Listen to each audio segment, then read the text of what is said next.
I want to stay in this space of what it means for it to hallucinate. So you drew the distinction of analog and digital in the beginning of your explanation, and you used your car's speedometer as a reference for the function of digital. So it's showing you 37, and then it shows you 38.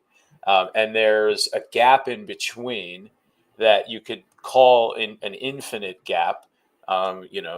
37.1, 37.11, 37.111. And that entire gap is a lack of information that the digital computer within the vehicle doesn't have or isn't able to produce and show you.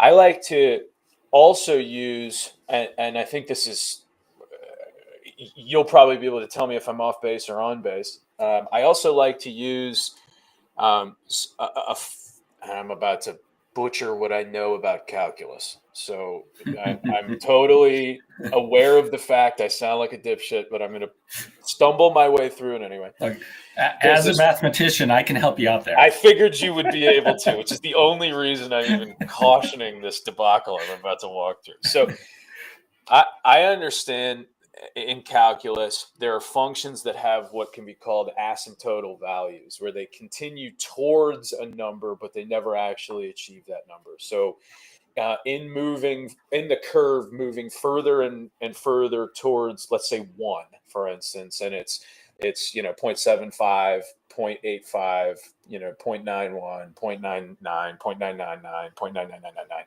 And then it's always going towards 1, but it's never actually getting there.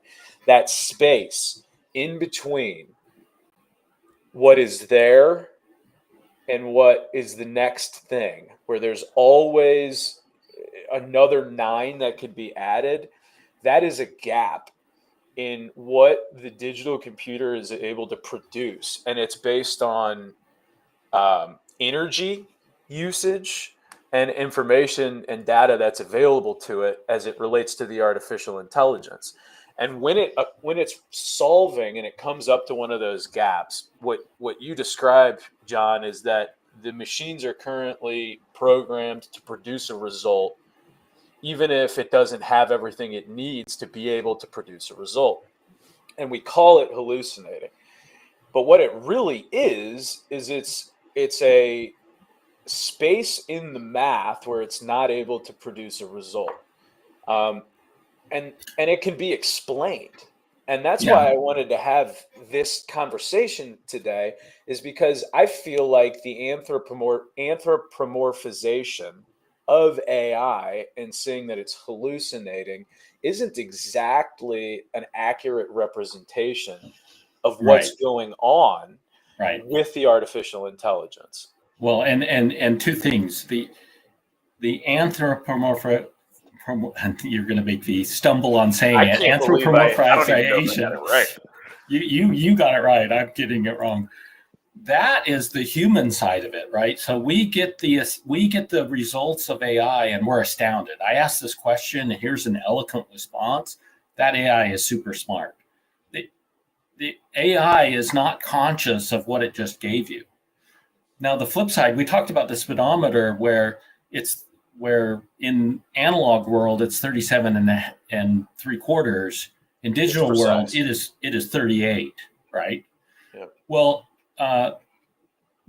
in the paragraph that you got back from AI, if you think of those 37 and a half and you get the first word, and then 34 and 3/4 and you get the second word. So if you think that each word came, that the model came for each word and made the nearest approximation, then you can, maybe it's not, the point is it's not just one gap. It's the gap spread out through the entire model, through every decision that it made to give you each word back in the highly crafted paragraph that follows a pattern of eloquence. So, of course you're going to get eloquence, but every now and then, and I've had this happen to me where, because they'll use AI for coding. So I've used AI for coding, and it's given me the exact opposite. If I had just taken the program, it would give me the opposite of what I was trying to accomplish, uninspected. And I would, it's maybe it's a topic down the line. I would like to talk about kind of that gap of understanding as the human gate guards AI's output for downstream consumption.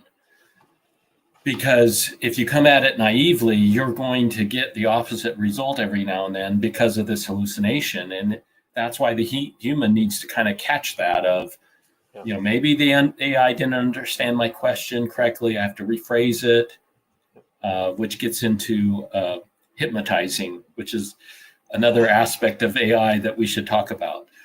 But what we're talking now is just catching the hallucinations, and hopefully there's enough of an understanding behind why there's such a thing that on the human side we call hallucination, because again, we're imposing a human aspect on the AI when it's a digital machine response. The machine of AI is constructing the most likely pattern that it would see as a response to the question.